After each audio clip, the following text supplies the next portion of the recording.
Esqueci. Isso. Mateus, capítulo 25, versículos 1 ao 13. Antes de ler essa parábola, eu só queria lembrar os irmãos que Jesus conta essa parábola num contexto em que ele estava falando a respeito da volta dele. O capítulo 24 e 25 de Mateus é uma conversa que Jesus teve com seus discípulos mais íntimos, né? Então não é um sermão para as multidões, e muito menos um sermão para fariseus, um sermão para os saduceus, para os escribas. Ele não está falando com esse tipo de pessoa, ele está falando diretamente com os discípulos mais próximos dele. Então, uma mensagem para a igreja. Daniel me perguntou hoje, antes da gente começar, essa é uma exortação para a igreja? É sim, Daniel, uma exortação para a igreja. É uma conversa que Jesus tem com a igreja. Os discípulos estavam empolgados com o templo, né, a suntuosidade do templo, e Jesus usa essa admiração deles e diz: olha, tudo isso vai ruir, tudo isso vai acabar, né? E ele estava falando, na verdade, não só sobre o templo, mas sobre a volta dele. Então, os discípulos perguntam para ele: quando vai acontecer essas coisas? Ao invés de responder quando vai acontecer, Jesus fala a respeito de sinais que apontarão para a certeza de que Jesus vai voltar. Todos esses sinais, eles apontam para o pecado do homem. E apontando para o pecado, aponta também para o juízo. Então, terremotos, pestes, fomes, guerras, tudo isso fala a respeito das consequências do pecado desde Adão.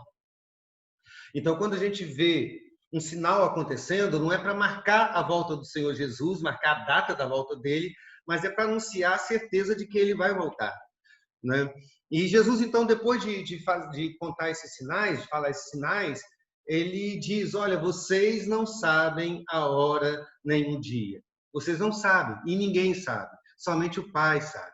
Então, ele está tirando os discípulos de cabeça quando eles queriam que Jesus marcasse esse tempo. E Jesus, então, conta 5 parábolas, ou 6, não me lembro mais, né? Todas elas falando a respeito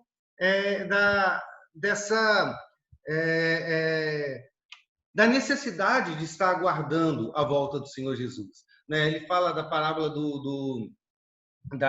da figueira, a parábola do ladrão, a parábola do servo mau, dos talentos, né? E entre essas parábolas, a parábola das 10 virgens. Então, o contexto dessa parábola é a volta do Senhor Jesus Cristo. E essa pergunta: quando vai acontecer?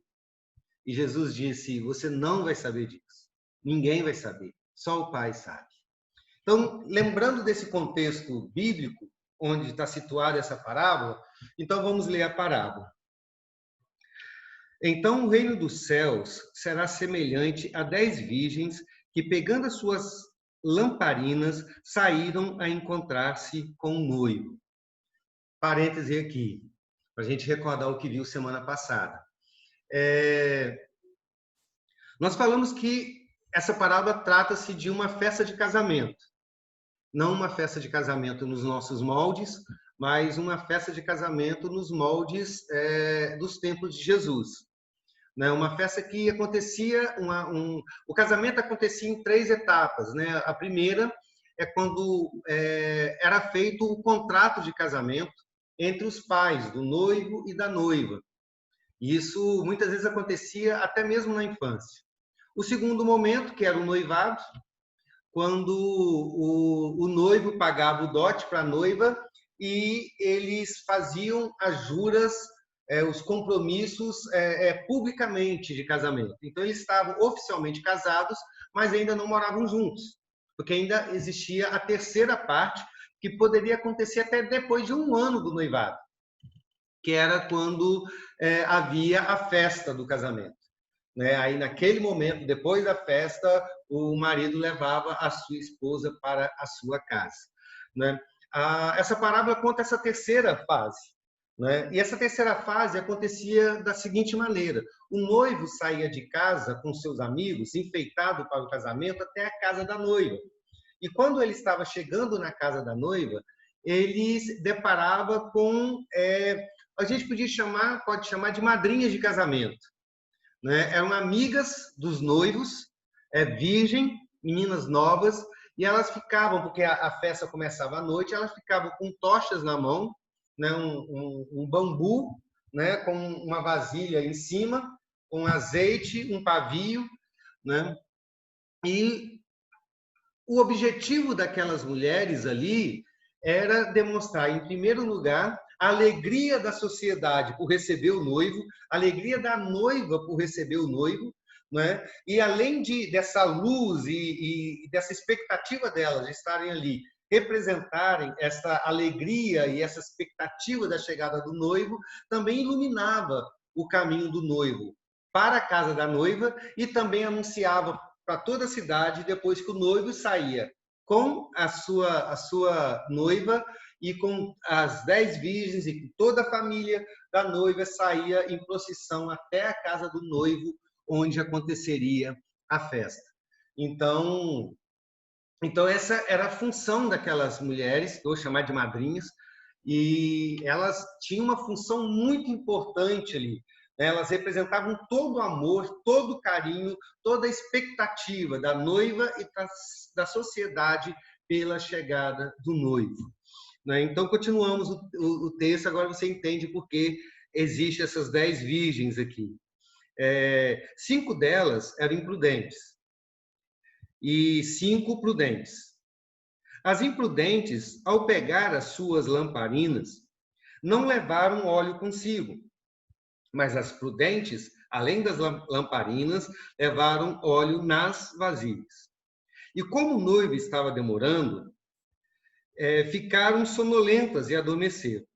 Mas à meia-noite ouviu-se um grito: eis o noivo, saiam ao encontro dele. Era comum as festas serem à noite, como eu disse, mas não era comum uma festa começar à meia-noite.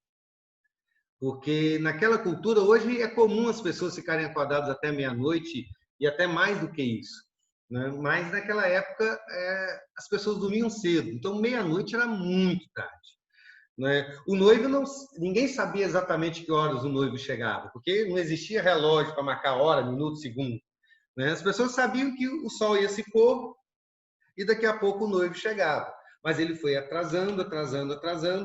As madrinhas adormeceram e de repente alguém anunciou de longe: eis o noivo, saiam ao seu encontro. Ou seja, sair ao encontro era mostrar a alegria, a expectativa, toda a festa, todo o amor pela chegada do noivo.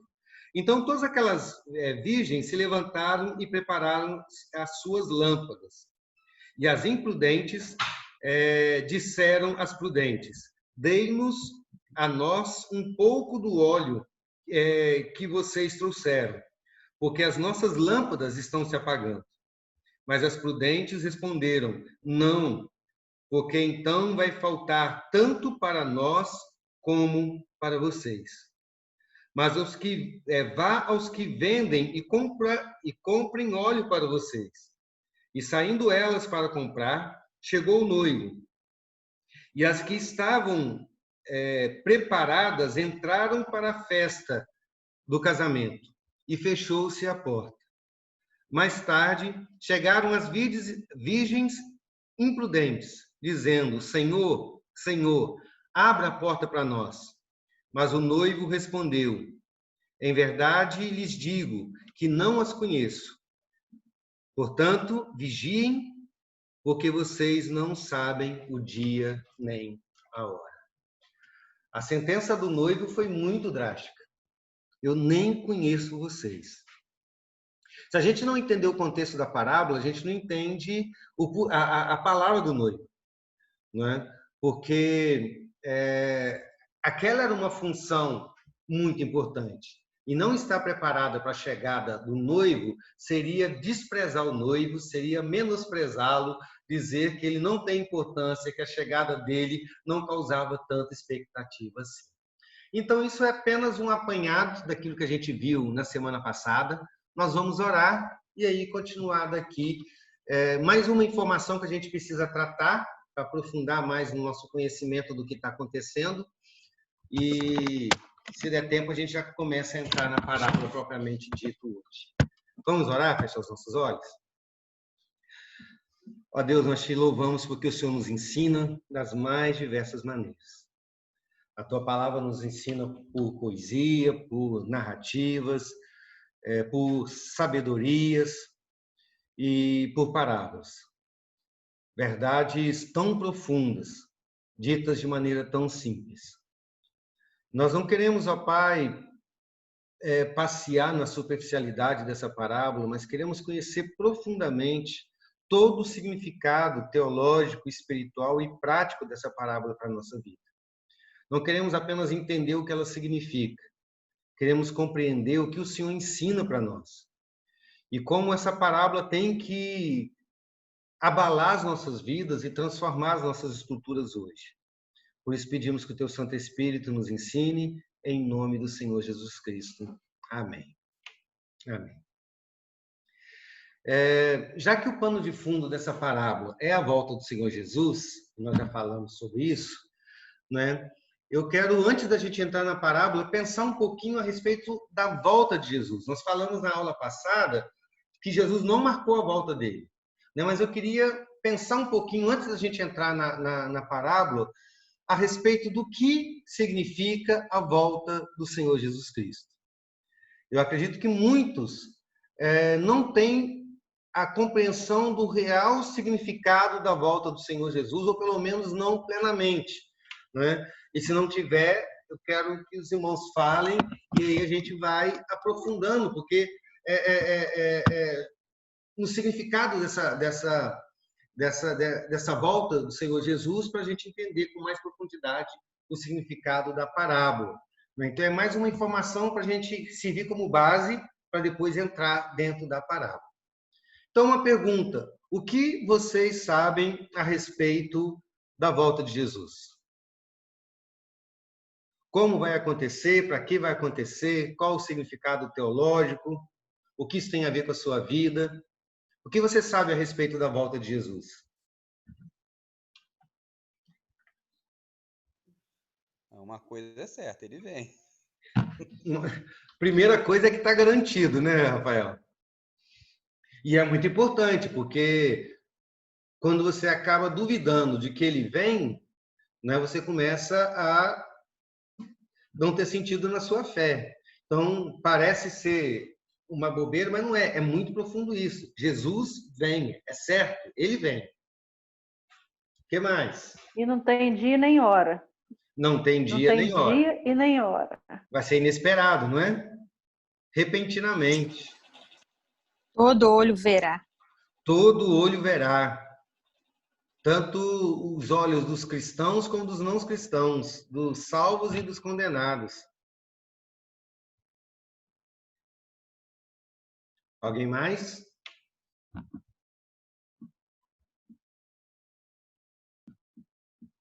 Para que Jesus vem? Ele vem para julgar todo pecado, né? Alô. Para julgar.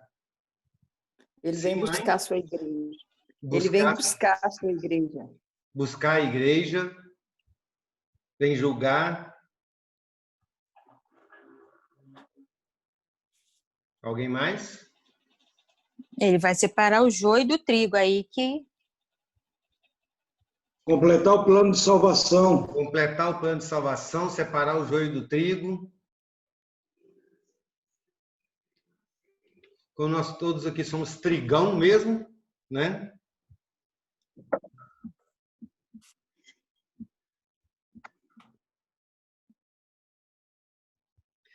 Os irmãos colocaram várias coisas aqui que eu coloquei, né? Eu queria falar, acho que 5 coisas que a Bíblia nos fala a respeito da volta de Jesus. E são 5 coisas muito importantes, a maioria dos irmãos já falaram aqui, né? A primeira delas é que a volta de Jesus será um evento físico, entre aspas, físico. mas é para separar de uma ideia de uma volta espiritual de Jesus, apenas um fantasma, né? É muito importante a gente entender isso, e é muito importante para a gente entender o projeto e o porquê da volta de Jesus. A volta do Senhor Jesus será, entre aspas, um evento físico, ou seja, o mesmo Jesus, o mesmo Filho do Homem que nasceu de Maria, que viveu nessa terra, que morreu, que ressuscitou num corpo glorificado, é esse mesmo corpo, essa mesma natureza que vai voltar no último dia. Não é uma aparição divina apenas, certo? Não é, por exemplo, a aparição do Pai, do Filho e do Espírito Santo, né? É o mesmo Cristo que nasceu de Maria, a natureza humana de Jesus, né? Que nasceu de Maria, gerado pelo Senhor, pelo Espírito Santo, e que viveu nessa terra, que cresceu, que não pecou, que assumiu sobre si os nossos pecados, que morreu pelos nossos pecados, que venceu a morte, que ressuscitou num corpo glorificado e que subiu aos céus e que está à direita do Deus Pai Todo-Poderoso. Essa mesma natureza humana de Jesus voltará no último dia. Lá em Atos capítulo 1, versículo 11, quando Jesus estava subindo aos céus e na sua natureza humana glorificada, os anjos disseram assim: por que vocês estão olhando para si? O mesmo é este que vocês estão vendo, subir aos céus, voltará da mesma maneira como vocês o viram subir. Né? A ideia do texto não é que ele vai vir nos céus no meio de nuvem, não é essa a ideia.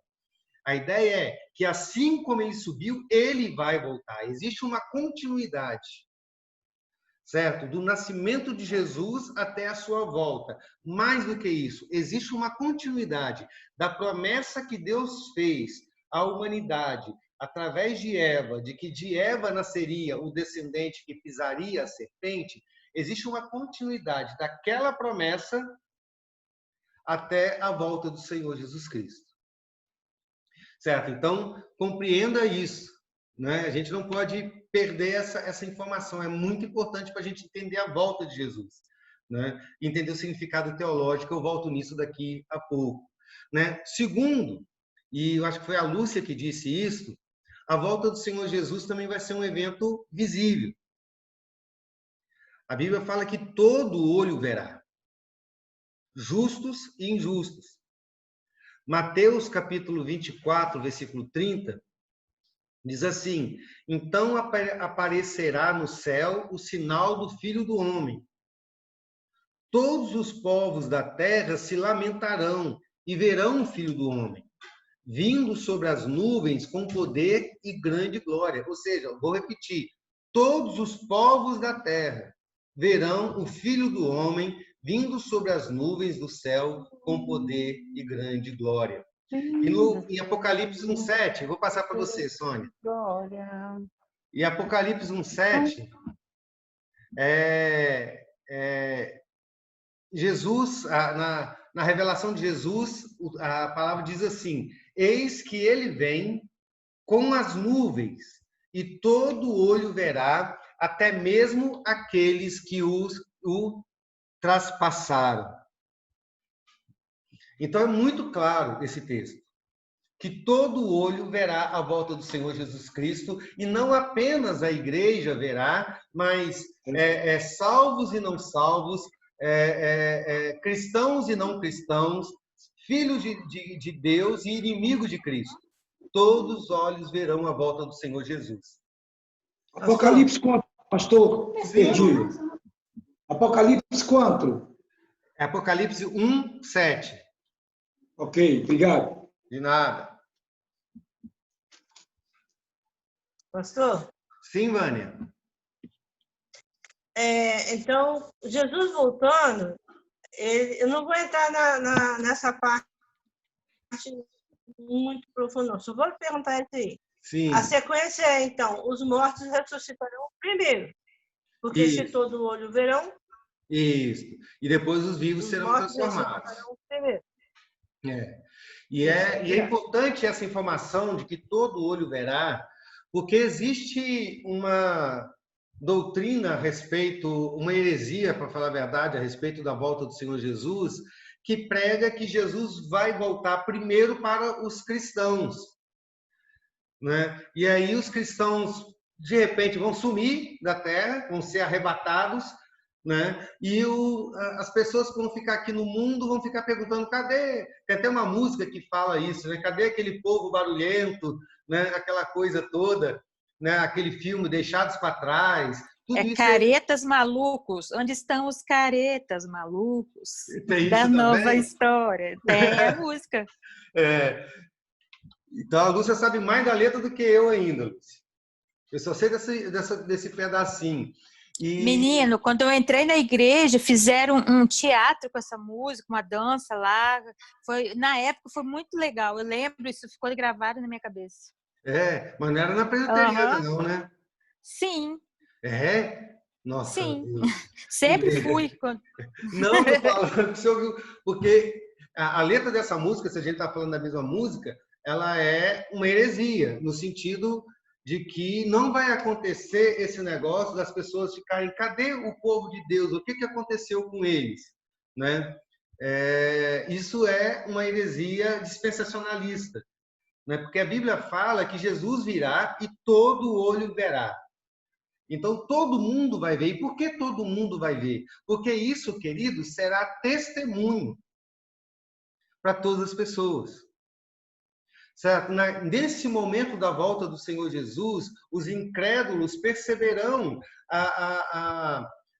o engano de não ter crido em Jesus. Né? É por isso o desespero da volta do Senhor Jesus. Porque finalmente as pessoas vão perceber, os incrédulos vão perceber que estavam enganados o tempo todo.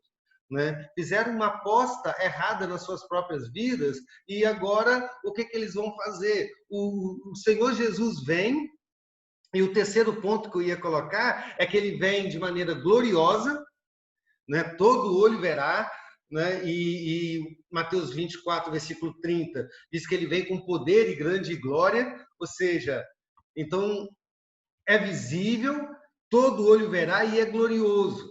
Né? Então, isso vai servir de testemunho para os povos de quem é o Senhor.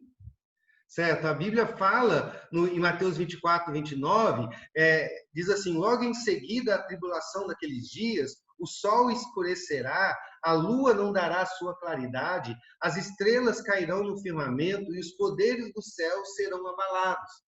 Ou seja, é impossível que Jesus venha e o povo fica, cadê aquele povo? Não vai acontecer, porque vai ser algo tão extraordinário que vai impactar toda a criação.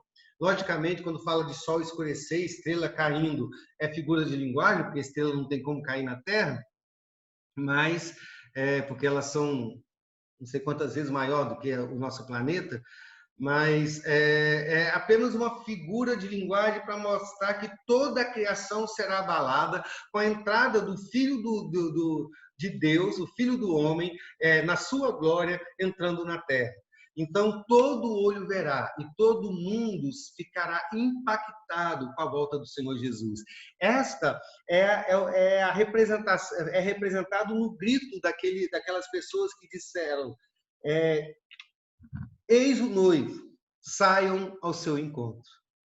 É interessante, isso está no versículo 6 de Mateus 25, que a forma como a narrativa é feita na língua original, ela dá uma entrada de rompante nesse texto. O Mateus vai escrevendo, narrando a cena contada por Jesus, né? Então, o noivo estava demorando, as mulheres estavam adormecendo, e aí, eis o noivo. Certo? Então, é como se o clima está abaixando, como um filme de terror, sabe? Como vai aquela coisa assim, de repente entra uma música pesada que coloca todo mundo de sobressalto. É assim que está a narração no original. representa essa chegada de Jesus, como a trombeta fala de um grande barulho, de uma grande manifestação visível da presença do Senhor. Quer falar, ô Rafael? Ou a Clara? Pastor, ainda dentro dessa cena em que Jesus vem e todo olho verá, me passou assim uma pergunta que pode ser até um pouco idiota, mas assim, é uma curiosidade. Não é idiota, Se todo olho verá, você acha que aí não há uma chance de arrependimento de todos e a partir daí, sabe? Ou a partir do momento que ele desce já não tem mais chance, foi salvo, sabe? Condenado. Aí a gente entra no meu quarto ponto. Poxa, Cara. sempre assim, na frente. Não, porque é agora dessa vez, não é aquilo que eu vou falar lá na frente, agora é o que eu vou falar agora. Porque o quarto ponto é que a volta do Senhor Jesus será definitiva. Vocês perceberam que quando o noivo chegou, não teve tempo para arrependimento? Quem estava preparado, as 5 foram com eles, as outras 5 não foram. Né? Então, não haverá tempo de arrependimento, porque a volta do Senhor Jesus já é o fim. Certo? Então, o quarto ponto é que essa volta será definitiva. A volta de Jesus marca o fim da obra de salvação. O Valnei falou a respeito disso. A conclusão da obra de salvação. É o fim dessa obra. Quando Jesus veio, já não existe mais projeto de graça e misericórdia, pregação, tempo de arrependimento. Jesus veio, a obra está encerrada naquele momento. Né? E nós já falamos aqui a respeito do fato de nós estarmos salvos, definitivamente salvos, mas não plenamente salvos ainda. É o já e ainda não. Falamos isso na parábola anterior, que falava a respeito do reino de Deus, entrar no reino de Deus, ou reino dos céus, e desde que nos convertemos já estamos no reino dos céus, mas já estamos, mas ainda não plenamente no reino dos céus. Por quê? Porque a obra de salvação não está concluída. Né? Então nós vivemos esse conflito, entre aspas, hoje, né? O que transforma os nossos dias aqui difíceis, porque já estamos salvos, mas ainda não completamente salvos. No último dia, o último trabalho de Cristo para a nossa salvação vai acontecer. Jesus Cristo morreu, Jesus Cristo viveu sem pecados, Jesus Cristo nasceu, viveu, morreu, ressuscitou, subiu aos céus, e o último evento de Cristo para a nossa salvação é a volta dele. É por isso que eu disse que é muito importante a gente entender que a volta de Jesus é a mesma natureza humana que nasceu de Maria, é o que vai voltar. É uma obra completa, que tem um início, meio e fim. Nós estamos no meio dessa obra, no sentido de que nós estamos nesse período do já e ainda não. Para tornar a coisa um pouco mais difícil, mas não vou falar a respeito disso, o período do milênio, ou como o Apocalipse diz, o período um tempo, 2 tempos e metade de um tempo, ou 3 anos e meio, que tem linguagem do Apocalipse. É esse tempo que a gente está entre a primeira vinda de Cristo e a segunda vinda de Cristo. Tudo isso a gente chama na teologia de complexo de eventos. É como se fosse um evento só, dividido em várias fases. Todos esses eventos é obra de salvação de Cristo, que se divide em nascimento, ou humilhação, se você preferir, morte, ressurreição, assunção e volta de Jesus. Então, é uma única obra que se divide em várias partes e está faltando essa última parte, que é a volta do Senhor Jesus. Então, quando Jesus vier, né, a obra já está encerrada, não tem mais tempo de arrependimento, mesmo porque não vai caber mais fé no dia da volta do Senhor Jesus, porque todo olho viu a glória do Senhor Jesus. Está visível para todo mundo. Já não é mais uma questão de fé, é uma questão de ver com os próprios olhos, né? Perceber com os próprios sentidos, ouvir com os próprios ouvidos. né? E esta volta de Jesus vai encerrar definitivamente a vida como nós conhecemos. Definitivamente. Pastor, Sim, Suzy? esse dia, né, que o Senhor Jesus Cristo descerá do céu em glória e será o juiz, né? A ele foi dado o poder de julgar.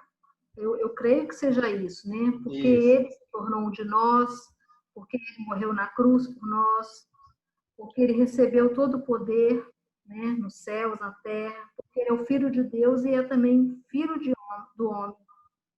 E nesse dia, ele será, embora ele sendo juiz, né, o Jesus que amou, né, tanto aqui na terra, mas nesse dia não haverá clemência, mas sim um julgamento justo.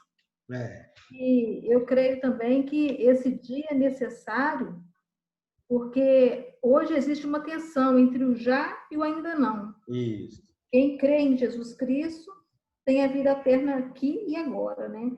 Mas isso só será anunciado publicamente no dia da revelação do juízo, porque hoje nós não sabemos, né? Eu sou o joio, eu sou o trigo, né? Quem que eu sou? Eu sou salva ou não? Então, eu acho que esse dia também é necessário para que seja manifestado isso, né? A todos aqueles, né? Que tanto os crentes em Jesus como os não crentes, né? Que creem. E pegando um gancho aqui no que a Suzy disse a respeito do julgamento, né?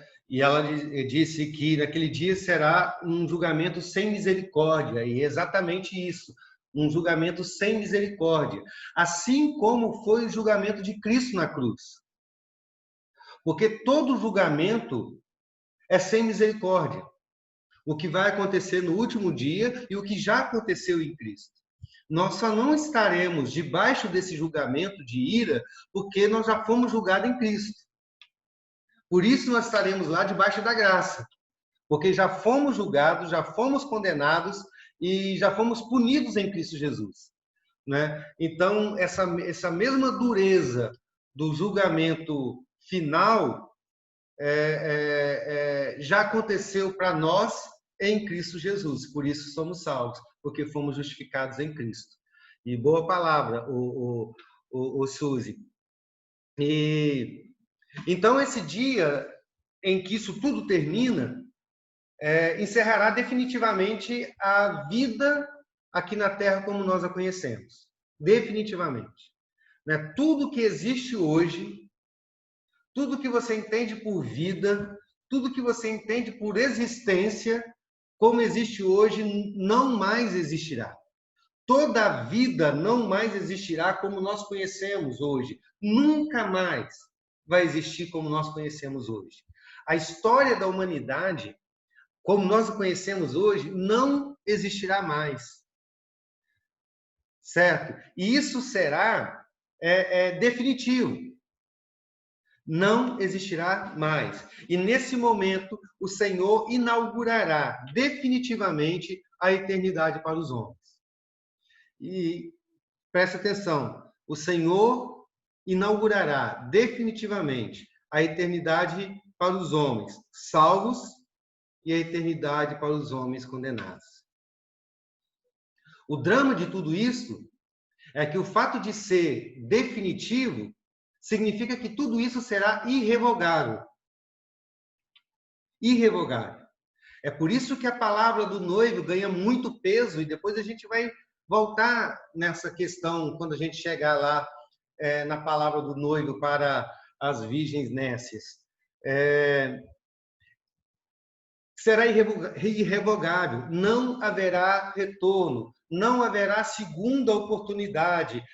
As consequências daquele dia serão consequências para sempre.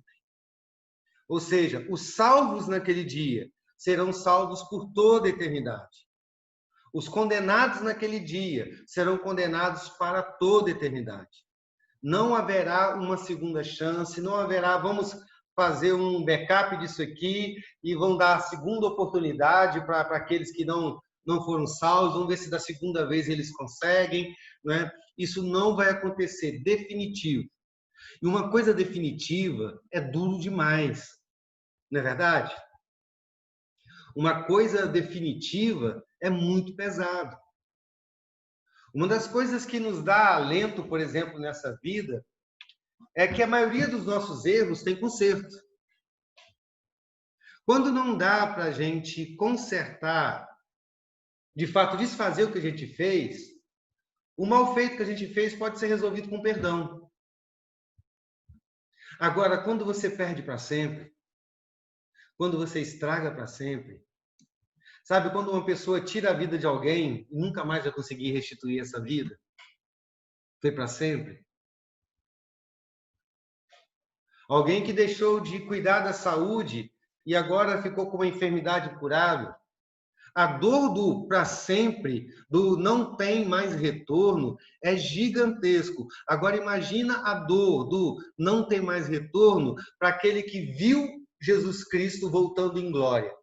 Percebeu que estava errado, redondamente errado, mas aquilo foi definitivo.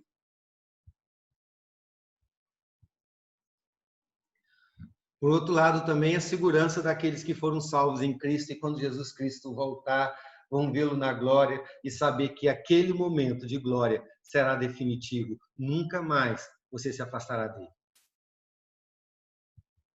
Então, o fato de ser definitivo é muito forte.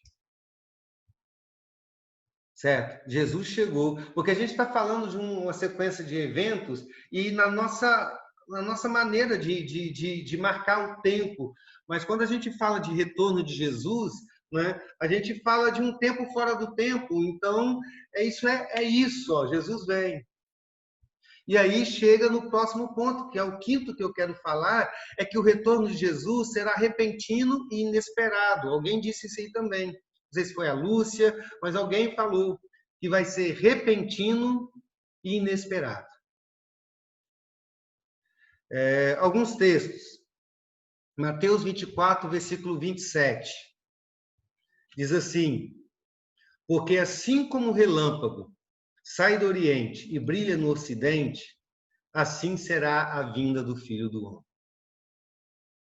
É uma questão, é uma figura de linguagem para mostrar algo que acontece assim. Eu acho que um estalar de dedos é mais longo do que a luz do relâmpago, né? Tenho certeza que é. Né? Então, é uma coisa repentina e inesperada, muito rápida. Mateus 24, 44.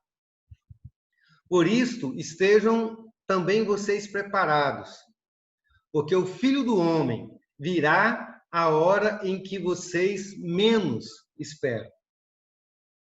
O Filho do Homem virá quando vocês não esperam, ou seja, inesperado. Paulo diz isso lá em 1 Coríntios, capítulo 15, versículo 52.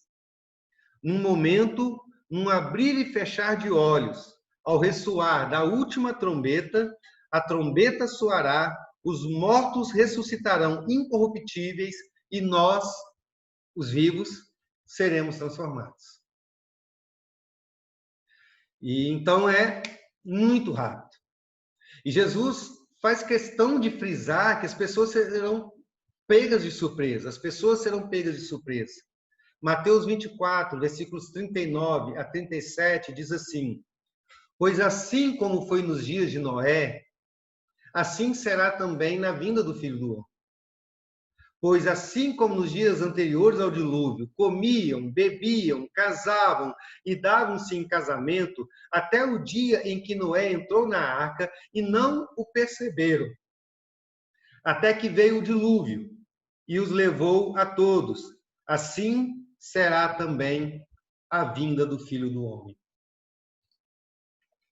Perceberam a relação que Jesus faz aqui?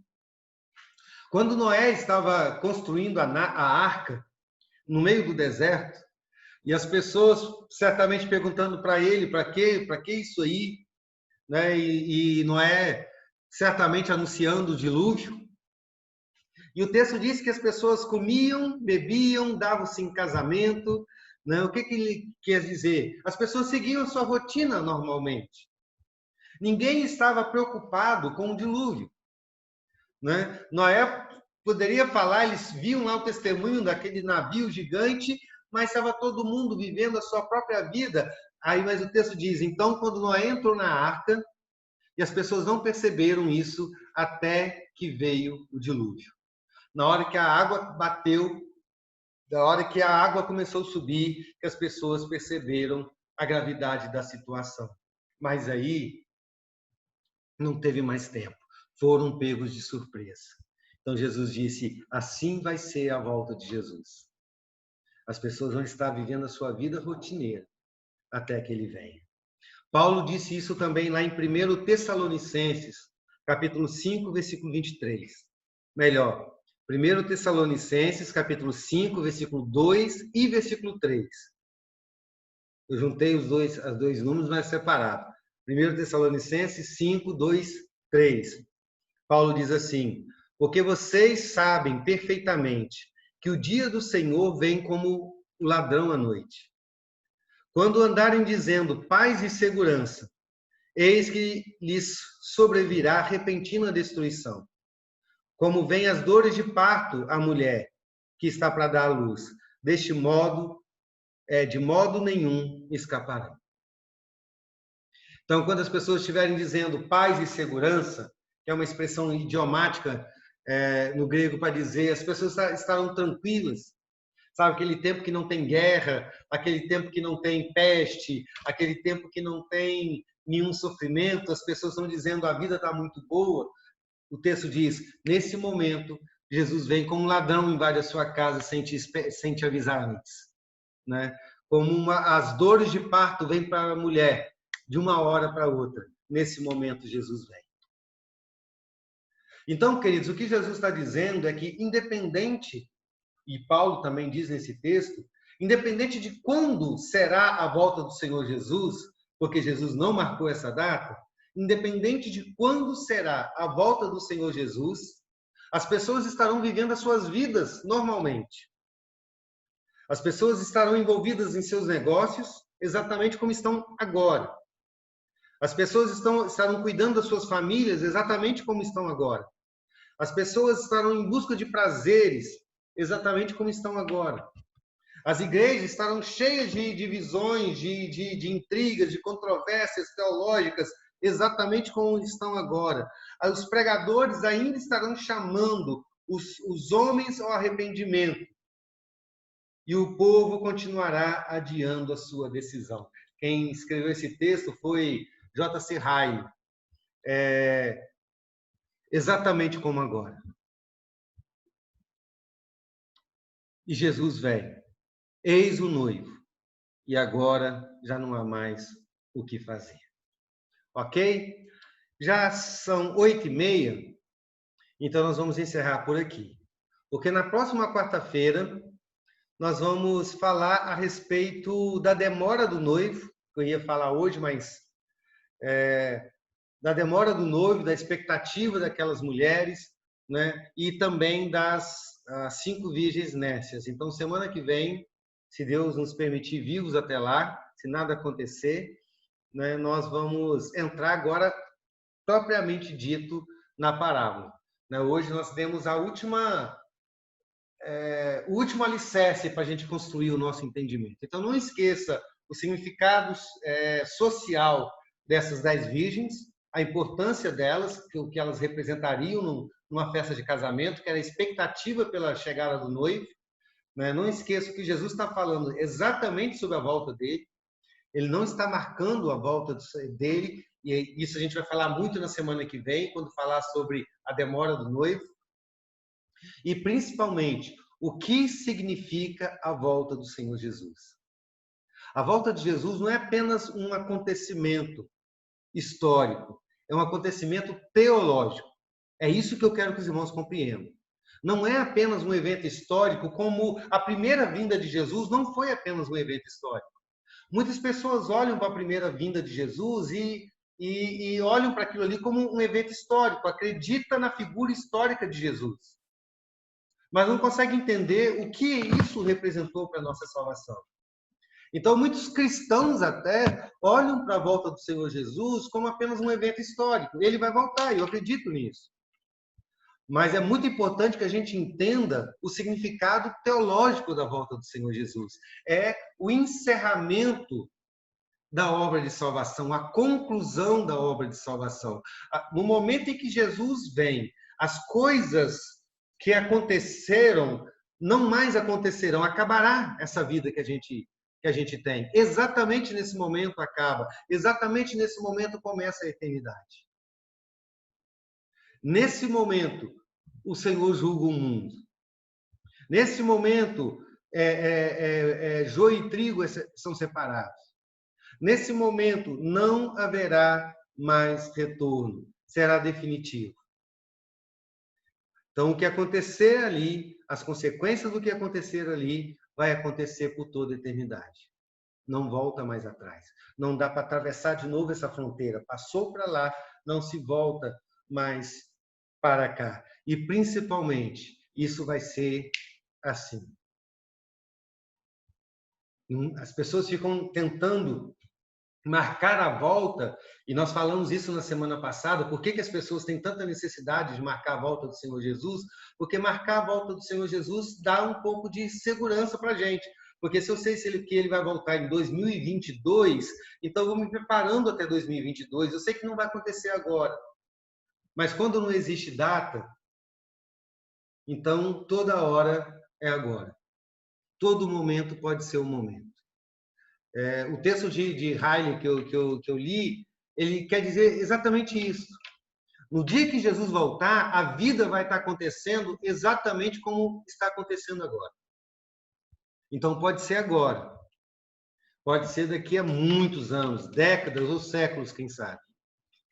Mas quando acontecer, vai acontecer igual está acontecendo agora. As pessoas, nós estaremos vivendo a nossa vida falando sobre o estudo bíblico de quarta-feira que vem, do não sei o quê, e acabou o tempo. Então, nós precisamos estar preparados para esse dia. Amém? A gente vai continuar falando sobre isso nos próximos estudos. Que Deus nos abençoe. Nós vamos orar mais uma vez. Eu queria pedir para o presbítero Fernandíssimo. Está me ouvindo, Fernando? Oi, estou te ouvindo. Fernando vai orar para a gente encerrar o nosso estudo. Amanhã tem visita do Ministério Acolher. E no sábado também vai ter uma visita, e está lá no grupo da igreja. A Islane postou, os irmãos leiam lá direitinho. Sexta, pastor, sexta. Sexta-feira. Não, quinta-feira tem, amanhã. Não tem? E tem outro sexta-feira. Sexta-feira, deixa eu ver o que a Nani colocou aqui. Vai ser na casa do Breno, né? Os meninos, o menino. A Amanda deu a informação errada aqui para mim. É na casa do Renan, né? Um garoto de 4 anos. A igreja conhece a situação de saúde dele, né? E eles não têm internet, mas o Joelson vai estar lá e vai dirigir a visita da casa do menino, né? Então, todos estaremos lá aqui participando juntamente com eles. Amém? Então, nosso irmão Fernando vai orar e nós assim estaremos encerrados o nosso estudo hoje. Está me ouvindo, né? Estão me ouvindo? Então, Fernando. Vamos orar. Amado e poderoso Deus, obrigado, Senhor, porque tivemos mais oportunidade, ó Deus, de aprender mais um pouquinho da sua palavra. Que o Senhor possa, ó Deus, estar guardando esses ensinamentos em nossas mentes e que, ó Pai, a vinda do Senhor Jesus seja para nós que nós estejamos ansiosos, ó Deus, por essa volta de Jesus, e, ó Pai, que nós temos a certeza que nós estamos salvos em Cristo Jesus. Amém. E lá, ó Pai, já foi pago nossos pecados, e todos que ainda vamos cometer já está, ó Pai, liquidado e acertado, ó Deus, pela morte de Jesus Cristo na cruz, ó Deus. Amém, Senhor. Nos dá uma noite de paz e que o Senhor esteja abençoando a cada um que esteja aqui nesse estudo, aqueles que não puderem estar também, que o Senhor estenda a sua mão sobre eles. Esta é a nossa oração em nome de Jesus. Amém. Amém. Pastor, Sim, Lúcia. a banda que canta aquela música é a Banda Resgate. A música é Apocalipse Now. Ah, então nós estamos falando de duas músicas diferentes. São O que eu estou diferentes? falando é assim, onde está aquele povo barulhento? Não, Bem. essa não. Ah, Mas então, essa fala isso que o senhor falou aí. é. Que os caretas malucos sumiram e ficaram os outros. Ah, por isso que eu falei assim, mas na igreja presbiteriana, eu falei, a gente deve estar falando de duas músicas diferentes. Uhum. Essa é. Então tá bom, Banda Resgate é top. Boa noite, povo de Deus. E a neta, Boa Lúcia? noite, gente. Boa noite. Boa Neta. noite. Oi? Boa noite. E a neta? Boa Ah, noite, ela boa tá cada noite vez mais também. linda. A vovó baba demais. E Fernandinho, né? É, O vovô. ele já falou dela que ela foi lá visitar ele hoje. Foi hoje, foi trabalhar. Eu É. saí para fazer uns exames, aí a Laísa foi lá, resolveu as coisas. Levou Mas- ela, mas ela não quis ficar lá, não. Mas o avô dela é bruto. É bruto, né? Lógico que é. Ai, ai. Dou conta, não. Bruto hoje. Viu, Bernardo? Bruto hoje. Esse vovô, pastor, não tem jeito, não.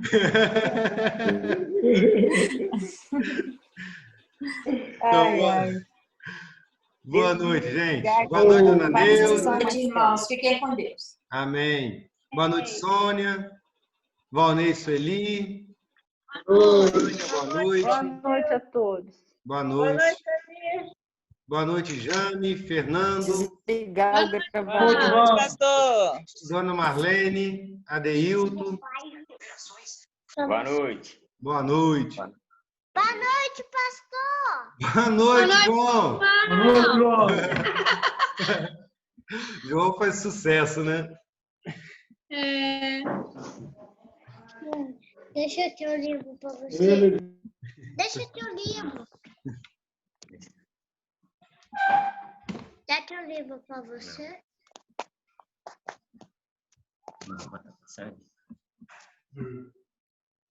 Adeilton, deixa eu posso ir? Eu sei sair. Marcelo, você Oi, está mãe. gravando até agora? Ih, eu esqueci. Obrigado.